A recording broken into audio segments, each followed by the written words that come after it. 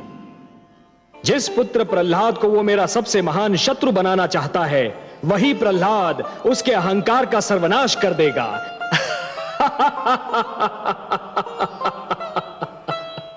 जिस प्रकार समुद्र को यह ज्ञान नहीं होता महादेवी कि उसकी गहराइयों में ज्वार पल रहा है, उसी प्रकार हिरण्यकशिपु को भी यह ज्ञान नहीं है कि उसके ईश्वरत्व को ललकारने वाला स्वयं उसके राजभवन में जन्म ले चुका है।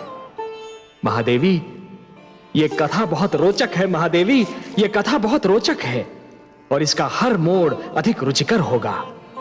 पर आप चिंता न कीजिए देवी, जब अत्याचार अपनी सीमा से आगे बढ़ जाता है तो निस्संदेह उसका अंत भी हो जाता है।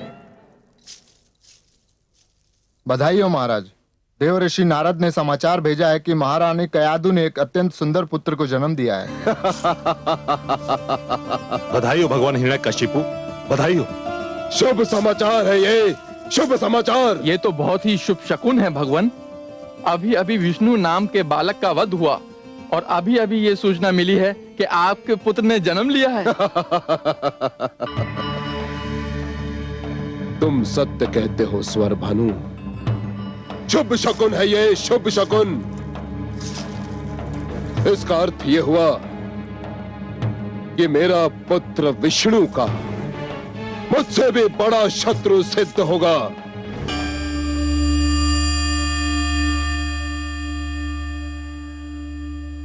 हे कमल नयन, अंधेरी रात्रि को उजाले का संदेश देने वाली सूर्य किरण सी आपकी मुस्कान, ये पतझड़ के अंत और वसंत ऋतु के आगमन की घोषणा करने वाले सुगंधित समीर की भांति आपकी मधुर मुस्कान खुला संकेत कर रही है कि सृष्टि में अवश्य कोई ऐसी घटना घटी है जिसने आपके मन को प्रसन्न कर दिया है। अहो महादेवी, अहो, हमारा कोई ऐसा संकेत नहीं जिसका भेद आप जान न पाए।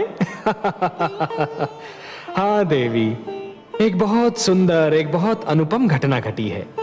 वो बालक जिसकी रक्षा के लिए आप चिंतित थीं, वो बालक जो एक नया इतिहास रचने वाला है, जन्म ले चुका है। कयाधु मां बन चुकी है। मैं अत्यंत प्रसन्न हूँ। मेरी कामना है कि कयाधु का ये पुत्र अत्यंत भाग्यशाली हो। वो भाग्यशाली होगा महादेवी, अत्यंत भाग्यशाली होगा। जिस प्रकार ध्रुव अपने दृढ़ निश्चय का इतिहास रच गया, उसी प्रकार ये बालक भी अपने दृढ़ विश्वास का इतिहास रचेगा।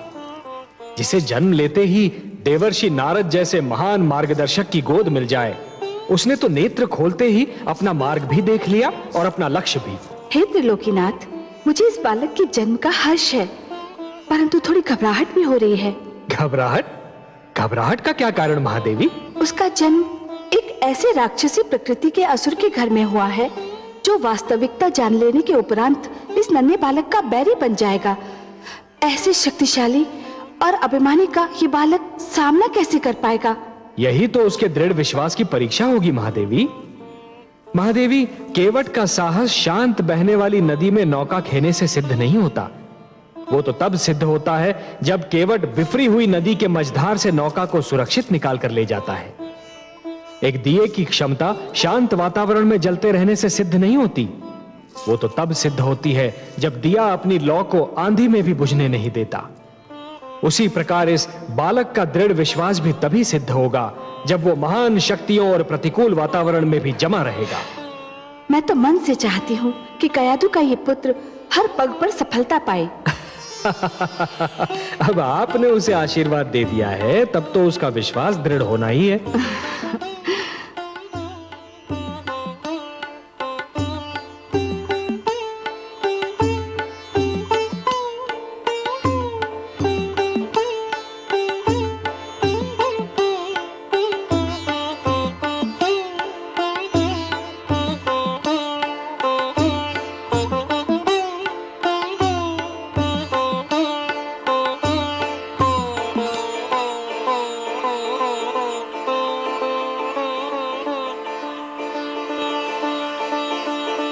आयुष्मान भवः पुत्र। अपनी माता के गर्भ में मुझसे जो कुछ भी सुना था, सीखा था, वह स्मरण है कि भूल गए? ओम नमो भगवते वासुदेवाय। ओम नमो भगवते वासुदेवाय। बस बस पुत्र, मैं संतुष्ट हो गया। तुमने तो मेरा पूरा पाठ कंठस्थ कर लिया है। ध्यान रखना पुत्र, मैंने तुम्हें ईश्वर पर आस्था और विश्वास का मार्ग दिखाया है। यह विश्वास सृष्टि की महानतम शक्ति है। जो ईश्वर पर अडिग विश्वास रखता है, वह पर्वत से टकराए तो पर्वत झुक जाए, समुद्र से मिले तो समुद्र शांत हो जाए। सूर्य, चंद्रमा, नक्षत्र मंडल जिसकी ओर भी दृष्टि डाले, वही उसका दास हो जाए। सृष्टि का पूरा भेद ही उसकी मुट्ठी में आ जाए। कठिन को सरल और असंभव को संभव बनाना उसके बाएं हाथ का खेल होगा। पुत्र, इस मार्ग से कदापि नहीं हटना।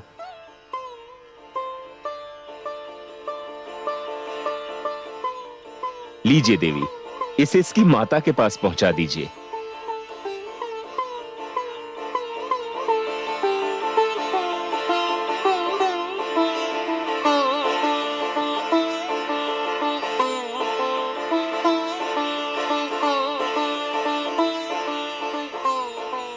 नारायण नारायण।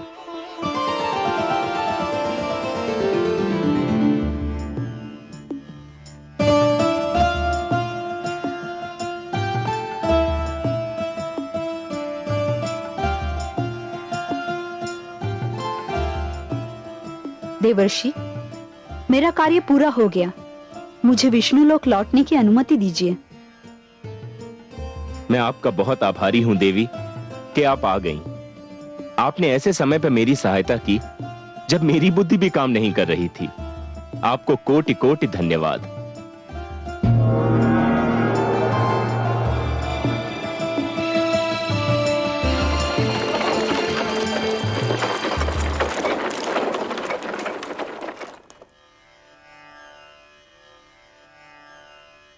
नारायण नारायण।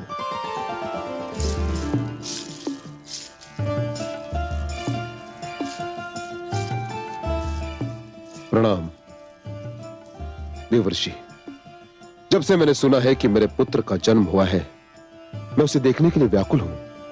कैसा है मेरा पुत्र? स्वयं चलकर देख लीजिए। आइए। चलिए देवर्षि।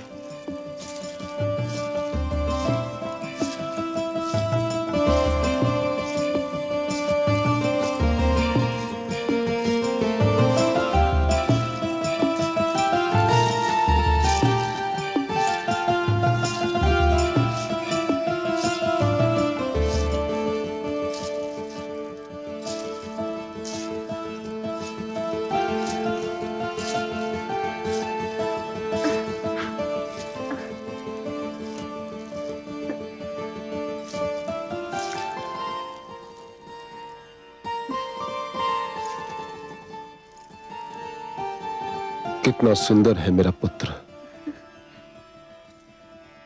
कितना प्रतिभावान लगता है। देवर्षि, इसके माथे से तो तेज की किरणें फूट रही हैं। कितनी मीठी है इसकी मुस्कान। उसकी आंखें सूर्य और चंद्रमा की भांति चमक रही हैं।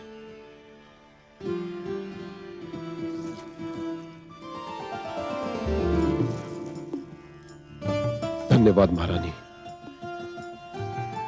असुर वंश को इतना तेजस्वी पुत्र देने के लिए आपको कोटि कोटि धन्यवाद।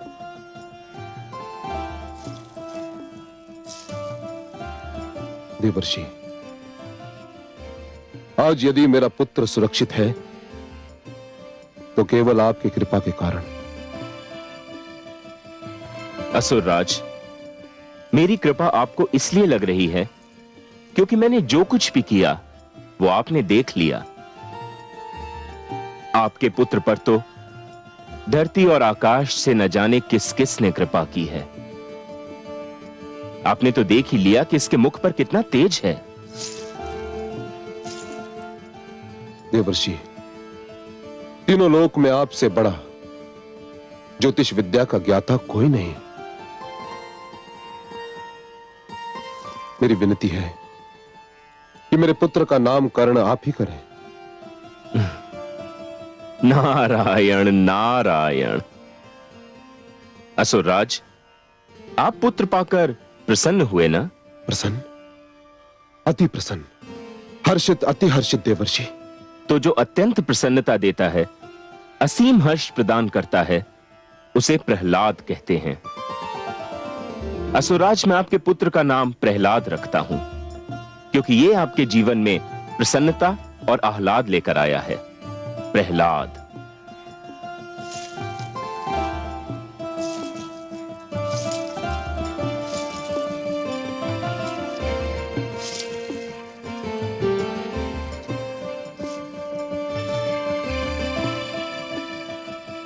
देवर्षि, बहुत सुंदर नाम सोचा है आपने, प्रहलाद, पुत्र प्रहलाद। मेरा पुत्र प्रहलाद भगवान हिरण्यकशिपु का पुत्र प्रहलाद। देवर्षि, मुझे लगता है कि मेरा पुत्र महानता में मुझसे भी आगे निकल जाएगा। हे असुरराज, मेरी ज्योतिष विद्या कहती है कि पहली बार आपके मुख से सत्य वचन निकला है। देवर्षि, मुझ में इतना साहस नहीं कि मैं आपसे कहूं कि आप मुझसे कुछ मांगें, किंतु यदि कोई इच्छा हो तो अवश्य व्यक्त कीजिए। सत्य असुरराज? सत्य, परम सत्य देवर्षि। आपकी किसी भी इच्छा की पूर्ति करके मुझे हर्ष होगा। मुझ जैसे सन्यासी की न तो कोई इच्छा होती है और न आवश्यकता, किंतु असुरराज, पुत्री कयाधु इतने दिनों तक मेरी इस कुटिया में रही कि पहली बार मुझे पुत्री मोह का अनुभव हुआ, और फिर आपके पुत्र प्रहलाद ने जन्म लेकर मेरी इस कुटिया को अपनी मधुर किलकारियों से भर दिया। मेरी ये इच्छा है असुरराज कि ये दोनों कुछ और दिन मेरी ही कुटिया में रहें।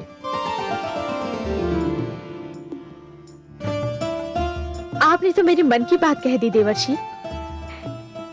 मेरी भी इच्छा थी कि मैं और मेरा पुत्र आप ही के साथ रहें।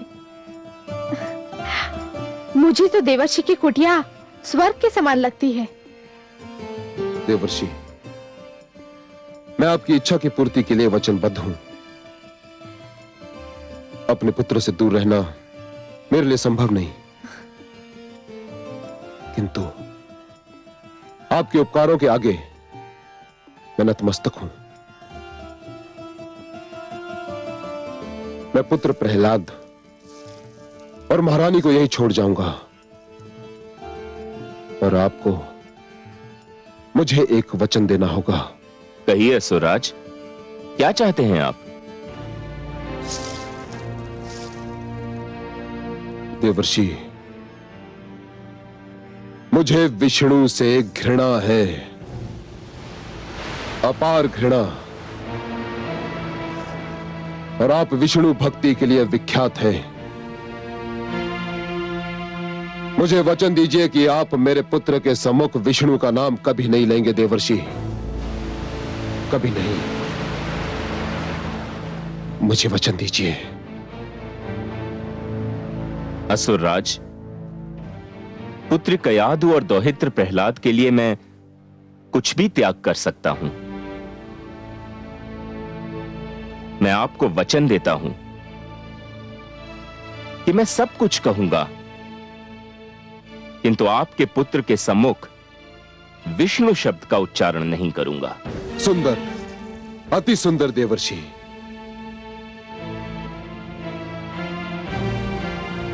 नारायण नारायण।